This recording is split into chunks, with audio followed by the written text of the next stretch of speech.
تڑپنے پھڑکنے کی توفیق دے، دل مرتضیٰ سوز صدیق دے، عزائم کو سینوں میں بیدار کر، نگاہ مسلمان کو تلوار کر۔ اسی ضمن میں حضور یہ سوال آتا ہے کہ اکثر لوگ کہتے ہیں، سوال کرتے ہیں، یہ جو کرنٹ یا سیفی کرنٹ ہے اس حوالے سے سیفی کرنٹ لگاتے ہیں ہاں، اور یہ تڑپنا پھڑکنا یہ ہے کیا؟ تڑپنے پھڑکنے کی توفیق دی، یہ دعائیہ کلمہ ہے کہ یا اللہ ہمیں کسی کی تڑپ دے دے، کسی کا غم دے کہ ہم پھڑک جائیں، یا اللہ تیری محبت میں تڑپ جائیں، تیرے احسان دے کے ہم وجد میں آ جائیں۔ اچھا، مجھے بھی ایک بندے نے سوال کیا کہ آپ کرنٹ لگانے والے ہیں؟ میں نے کہا جی ہاں، ہم کرنٹ لگانے والے ہیں۔ پہلے تو اس نے شرارت کی، اس کے سوال کا انداز اور لہجہ وہ مہذب نہیں تھا، لیکن میں چونکہ خود مہذب ہوں تو میں نے اسے مہذب ہی جواب دینا تھا۔ آغاز تو شیطانی طریقے سے ہوا، لیکن جو جواب تھا وہ رحمانی طریقے سے۔ اللہ تبارک و تعالیٰ نے انسان کو بنایا اپنی عبادت کے لیے، لوگوں کے مخلوق کے فائدے کے لیے، تو جب تک اس کے اندر اللہ کے نور کا کرنٹ نہیں ہوگا تو اس کا سسٹم کیسے بحال ہوگا؟ اور جن کے اندر کرنٹ نہیں ہے وہ ماں کو ماں نہیں سمجھتے، باپ کو باپ نہیں سمجھتے، بہن کو بہن نہیں سمجھتے، بیوی کو بیوی نہیں سمجھتے، وہ جانوروں کی طرح زندگی گزارتے ہیں۔ میں نے قرآن پکڑا اور سورۃ زمر نکالی، 23واں پارہ اور 23ویں نمبر آیت ہے، تقشعر منہ جلود الذین یخشون ربہم ثم تلین جلودہم وقلوبہم الی ذکر اللہ۔ جب اللہ کا ذکر کرتے ہیں، کس کا ذکر؟ اللہ کا۔ تو حدیث پاک کا مفہوم ہے کہ جب اللہ کا لفظ نکلتا ہے تو اس کے ساتھ ایک نور پیدا ہوتا ہے، اور وہ نور اس کے جسم میں بھی صلاحیت کرتا ہے اور اس کے آس پاس بھی نور ہی نور ہو جاتا ہے۔ اس کے سب سے پہلے کیا ہوتا ہے؟ بال کھڑے ہو جاتے ہیں۔ تقشعر کا معنی ہے بال کھڑے ہو جاتے ہیں، رونگٹے کھڑے ہو گئے ہیں، تو رونگٹے ابھی کھڑے ہو جاتے ہیں، کسی چیز کا اثر ہو، کرنٹ لگتا ہے تو رونگٹے کھڑے ہو جاتے ہیں۔ کسی کے غم کی بات سنتے ہیں تو رونگٹے کھڑے ہو جاتے ہیں، بہت بڑی خوشی ملتی ہے تو آنسو نکل آتے ہیں، خوشی سے رونگٹے کھڑے ہو جاتے ہیں۔ اللہ نے فرمایا جو میرا ذکر کرتا ہے اس کو میرے نور کا کرنٹ لگتا ہے۔ اب کیسے لوگ ہیں عجیب ذہن، سیکھنے کی بجائے فتوے لگانے شروع کر دیتے ہیں، تبدیل ہونے کی بجائے، سمجھنے کی بجائے الٹ کام کرتے ہیں، اور ایسا گناہگار ہے بندہ۔ بال کھڑے ہو جاتے ہیں، منہ جلود الذین، ان لوگوں کے اور ان کی جلدیں، جو بال کھڑے ہوتے ہیں نا تو جلد کو بھی تو اثر ہوتا ہے، تو تب بھی جلد ہی بال کھڑا کرتی ہے نا، جلد کے اندر بال لگا ہوا ہے۔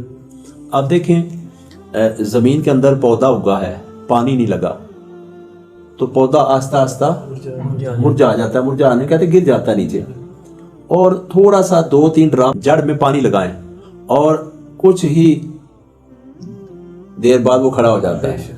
کیوں؟ اسے پانی کا کرنٹ چاہیے تھا۔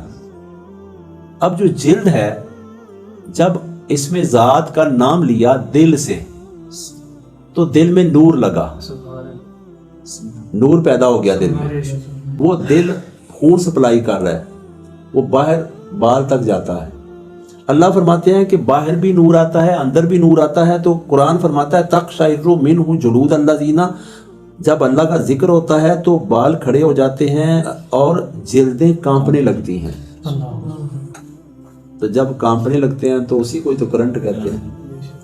آگے فرمایا یخشون ربہم، اللہ کے عشق میں، اللہ کی محبت میں، اللہ کے قرب میں، اللہ کے احسان میں، اور جب اللہ کے ساتھ عشق ہوتا ہے نا تو پھر بندہ ڈرتا بھی ہے، یخشون ربہم، پھر رو بھی پڑتا ہے، اس کے اوپر خشیت الہی کا غلبہ ہو جاتا ہے۔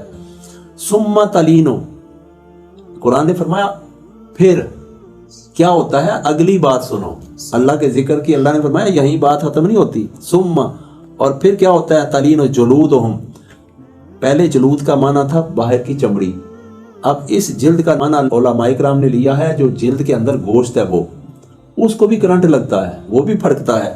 اور پھر فرمایا وَقُلُوبُهُمْ، پھر دل بھی قابو نہیں رہتا۔ اللہ پہلے زمانے میں نا قوالی لگتی تھی، آقا علیہ الصلوۃ والسلام کی نعتیں پڑھی جاتی تھی، دف بجا کے نا پڑھی جاتی تھی۔ تو کئی محفل میں جن کے اندر آقا علیہ الصلوۃ والسلام کی محبت ہوتی تھی، ان کو جب کرنٹ لگتا تھا، اس نعت کے لفاظ کی سمجھ آتی تھی، تو کیا ہوتا، اس کے اوپر اللہ کی محبت کا غلبہ ہو جاتا اور اس کو حال پڑ جاتا۔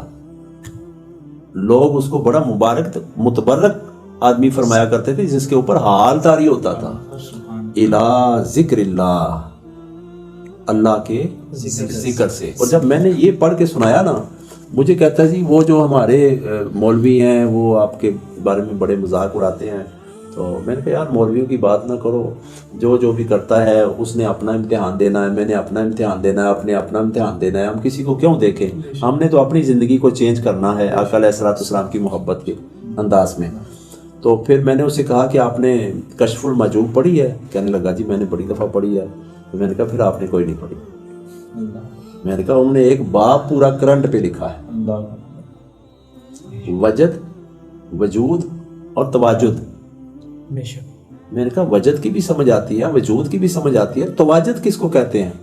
کہ جن کے اوپر حال طاری ہوتا ہے نا، اس طرح کا اپنے آپ کا جھوٹا نمونہ بناؤ، اس طرح کا حولیہ بناؤ کہ ہم کے اوپر بھی اللہ کا نور نازل ہوا نہیں، مشابہت ایسی، انداز ایسا اپناؤ کہ لگے کہ یہ اللہ کی محبت میں مست ہو گیا ہے، اللہ کی محبت میں اس کو کرنٹ لگا ہے، اللہ کی محبت میں اسے حال پڑ گیا ہے، اللہ کی محبت میں یہ وجد میں آ گیا ہے۔ اسے کرنٹ کہتے ہیں نا، وجد کو ہی کرنٹ کہتے ہیں۔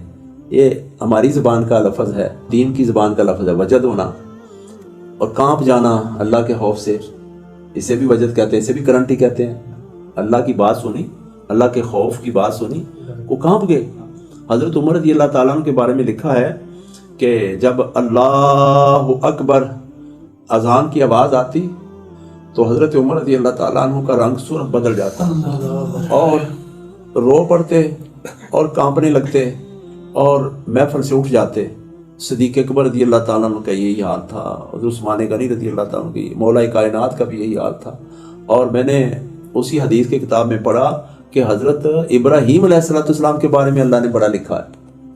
اللہ فرماتے ہیں کہ جب میرا نام میرے ابراہیم کے سامنے لیا جاتا تو ان کا جسم کانپ اٹھتا، کانپ جاتے۔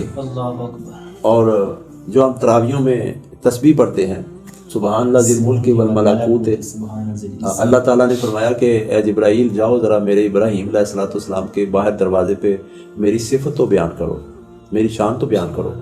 آپ اندر سوئے ہوئے تھے، آرام فرما رہے تھے، جب باہر آواز پڑی تو آپ نے دروازہ نہیں دیکھا، آپ وہاں سے سٹیپ لگایا اور گلی میں کہا، وہ اتنی خوبصورت آواز میں میرے خوبصورت اللہ کی صفت بیان کرنے والے، تیری آواز میرے کانوں تک گونجی، تیری آواز نے میرے جسم میں کرنٹ لگایا اور اس کرنٹ سے میں نے جمپ لگایا اور باہر آ گیا۔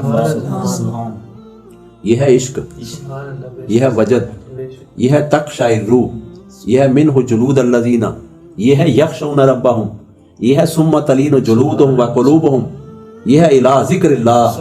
جب اللہ کا ذکر گلی میں کیا، ابراہیم علیہ السلام کی جسم بھی اور روح بھی تڑپ اٹھی اور ایسے دوڑے کہ عقل دنگ رہ گئی کہ یہ کس طرح باہر آ گئے۔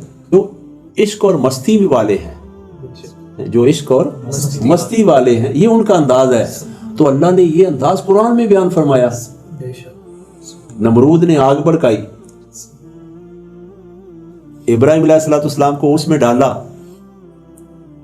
تو رائی کے دانے برابر عشق اور مستی سے باہر نہیں نکلے، وہ وجدان تھے اور اس میں پہنچے تو نار و سلامہ کا پیغام آ گیا، اے آگ ذرا پھول بن کے دکھا، تیرے اندر پھول آ رہا ہے، خوشبو لے کے آ رہا ہے۔ تو کرنٹ کی بات ہو رہی تھی۔ انسان کے اندر اگر ایمان کا کرنٹ نہ ہو، انسان کے اندر اگر اللہ کی محبت کا کرنٹ نہ ہو، انسان کے اندر اگر آقا علیہ السلام کی محبت کا کرنٹ نہ ہو تو وہ کام نہیں کرتا جو اللہ اور اللہ کے رسول صلی اللہ علیہ وسلم نے ہمیں اطاعت اور فرمانبرداری کا حکم دیا ہے۔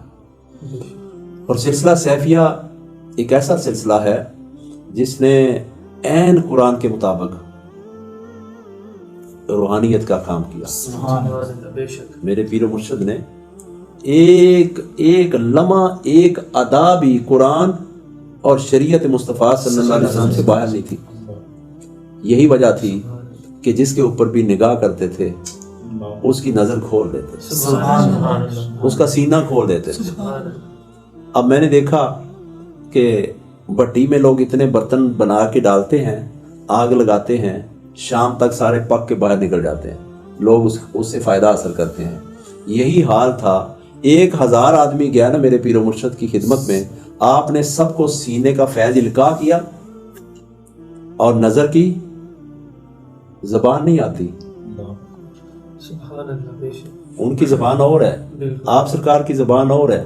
خطاب نہیں کیا، کوئی تلاوت کر کے نہیں دکھایا، پھر اپنے سینے میں دل کا ذکر کیا، سبحان اللہ، دل سے ہی ضرب لگائی، دل کو زندہ کر دیا، سبحان اللہ، قلب جاری کر دیا۔ اب جو سننے والے ہیں یا دور بیٹھے ہوئے ہیں انہیں کیا پتا یہ قلب جاری کیا ہوتا ہے، قرآن میں کہاں لکھا ہے۔ میں نے اسے پھر قلب جاری کی کوئی 6-7 آیتیں نکال کے دکھائیں۔ خیر جب قرآن کھول کے سنایا تو مجھے کہنے لگا کہ میں آپ کا بیعت ہونا چاہتا ہوں، مرید ہونا چاہتا ہوں، مجھے قرآن کی سمجھ ہی نہیں، میں نے تو اپنے وقت لگانے والے ہیں ان سے باتیں سنی ہوئی تھی آپ کے خلاف ساری، وہ میں نے باتیں کی۔ مجھے کہنے لگا کہ میں 7 سال ہو گئے آپ کے خلاف ہر محفل میں بات کرتا ہوں، لیکن آج میں آپ کی محفل کا ایک ادنا غلام بن کے رہ گیا۔ تبدیل ہو گیا، چینج ہو گیا۔ چینج کیسے ہوا؟ جب تک دور تھا دور کی باتیں کرتا تھا، اب جب نزدیک ہوا نزدیک کی باتیں کرتا ہے۔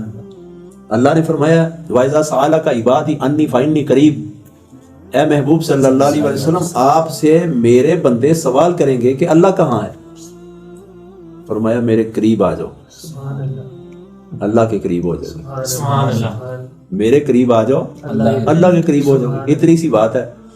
اور اولیاء اللہ کے قریب جانے سے